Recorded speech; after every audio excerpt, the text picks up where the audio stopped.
بسم اللہ الرحمن الرحیم۔ السلام علیکم ورحمۃ اللہ وبرکاتہ۔ روزوں کا فدیہ والدین کو دینا۔ روزے کا فدیہ اس صورت میں دیا جاتا ہے جب کوئی شخص بہت زیادہ بڑھاپے یا دائمی مرض کی وجہ سے روزہ رکھنے کی طاقت نہ رکھتا ہو، سردی کے ایام میں بھی روزہ نہ رکھ سکتا ہو، اور مریض ہونے کی صورت میں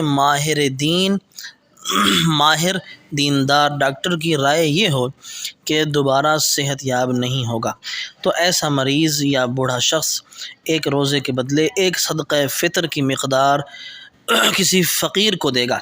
اسے فدیہ کہا جاتا ہے۔ اگر فدیہ ادا کرنے کے بعد مریض کو روزے رکھنے پر طاقت حاصل ہو گئی تو جتنے روزے چھوٹے ہوں گے ان کی قضا کرنا ہوگی۔